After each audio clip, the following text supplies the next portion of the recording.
Şimdi sizden bir sahne hayal etmenizi istiyorum. Dışarıda kıyamet kopuyor. Dünya insanı doymak bilmez arzularının ve bencilliğinin bedelini ödüyor. Ama tam bu esnada bir adam her şeyini feda etmeye hazır.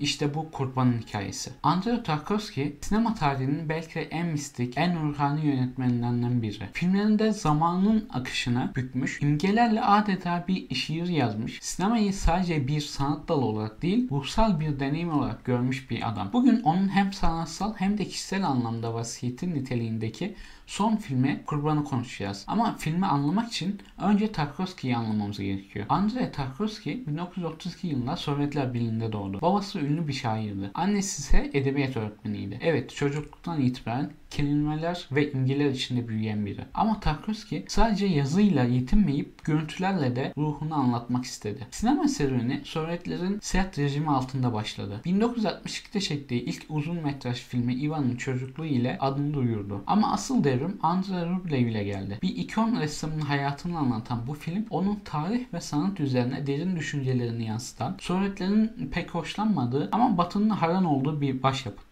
Sonrasında Solaris, Ayna, Stalker gibi filmler geldi. Bunlar sadece bilim kurgu ya da biyografik filmler değil, insan ruhunun derinliklerine inen yapıtlardı. Ama Sovyet hükümeti Tarkovski'nin sanatsal özgürlüğünü hep bir tehdit olarak gördü. Stalker sonrası ülkesiyle yollar ayrıldı ve İtalya'ya gitti. Orada nostaljiyi çekti. Ama onun asıl veda mektubu Kurban olacaktı. Kurban'ı anlamak için Tarkovski'nin bu filmi çekerken ölümle burun buruna olduğunu bilmemiz gerek. Çekimler sırasında hastaydı. Bu yüzden Kurban onun sadece sinemasal değil, aynı zamanda ruhani bir vasiyetnamesi gibi. Andrei Tarkovski'nin Kurban'ı sinema tarihindeki en derin ve ruhani filmlerinden biri olarak kabul ediyoruz. Hem sanatsal hem de felsefi açıdan yüklü bu film, Tarkovski'nin ölüm döşeğindeki son başyapıtı olarak sinemaya vedası niteliğindedir. Ama Kurban basit bir veda filmi değildir. Aksine insanın varoluşsal sorularına en radikal yanıtlarından birini veren bir eserdir. Filmin baş karakteri Alexander yaşlanmış bir entelektüel ve eski bir aktördür. O hayatını sorgulayan, varoluşu üzerine düşünen bir entelektüel. Film onun doğum günü kutlamasıyla açılır. Ancak bu kutlama Tarkovski sinemasına aşina olanların hemen fark edebileceği şekilde yüzeysel bir neşeden öteye gidemez. Karakterler arasındaki diyaloglar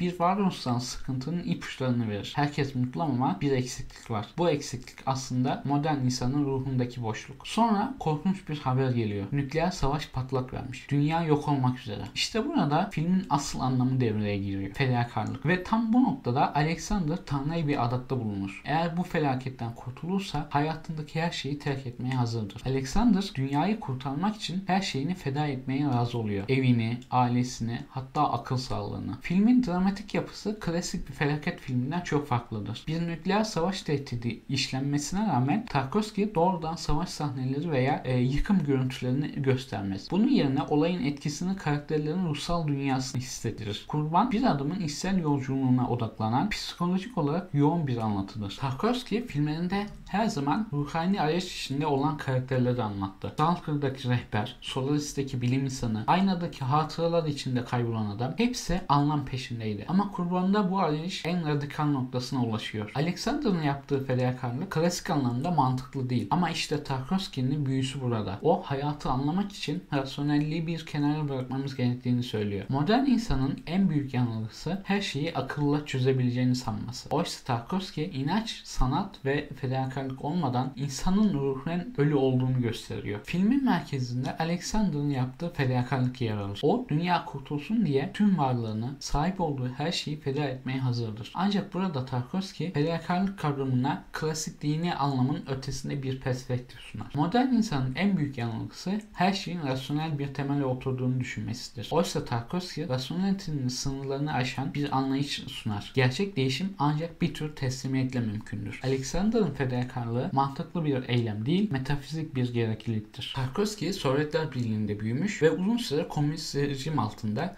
sanat yapmaya çalışmış bir yönetmendi. Ancak filmlerinde sürekli olarak inanç, metafizik ve ruhani konulara yer verdi. Kurban'da da bu eğilim açıkça görülür. Alexander'ın Tanrı'ya verdiği söz ve onun yerine getirme süreci filmin ana eksenine zemin oluşturur. Ancak burada Tarkovski dini değerlere yaslanan bir bakış sunmaz. Onun inanç anlayışı bireyin içsel dönüşümüyle ilgilidir. Tarkovski modern dünyayı ruhsuz ve mekanik bir yer olarak görüyordu. Kurban'da da bu eleştiriyi doğrudan hissediyor. Alexander'ın ailesi yüzeysel mutluluk içinde yaşarken derinlerde büyük bir boşluk içindeler. Onların dünyası Tarkovski'nin eleştirdiği materyalist toplumun bir yansımasıdır. Film nükleer savaş tehdidini doğrudan ele alsa da bu tehdidin kendisi sadece bir metafor olarak işlenir. Asıl mesele insanın kendisiyle ve doğayla kurduğu bağın kopmasıdır. Tarkovski dünyanın fiziksel olarak yok edilmeden önce ruhsal olarak zaten çürümekte olduğunu ima eder. Filmde kullanılan uzun planlar izleyiciyi bir sahnenin içine çekerek neredeyse fiziksel bir deneyim yaşamasına neden olur. Tarkovski için zaman sinemanın en önemli unsurlarından biridir. Kurban'da da zaman sadece bir anlatı unsuru değil, doğrudan filmin ruhunu oluşturan bir bileşendir. Özellikle filmin son sahnesinde Alexander'ın evini ateşe verdiği sahne sinema tarihine geçen bir andır. Kamera uzun süre boyunca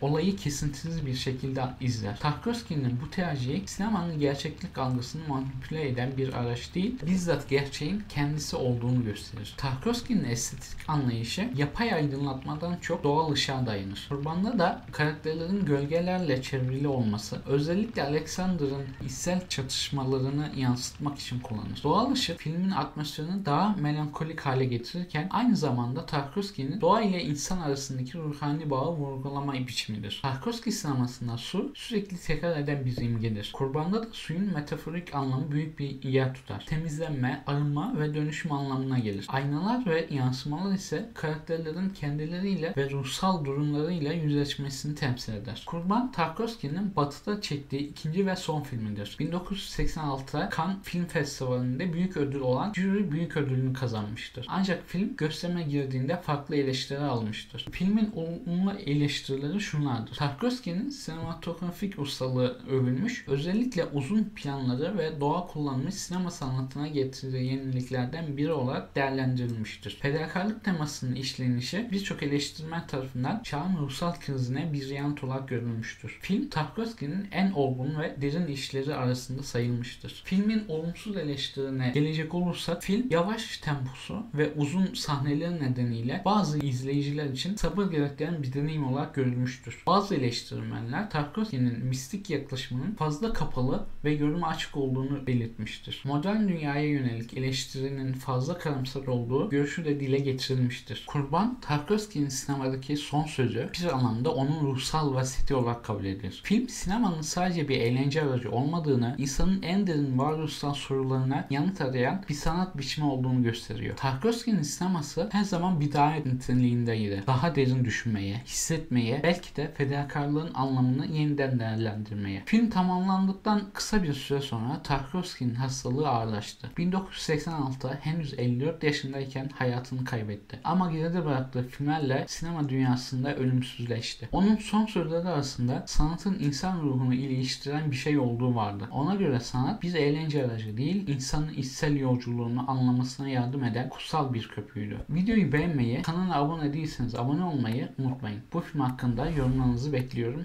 Hoşça kalın, edebiyatla kalın.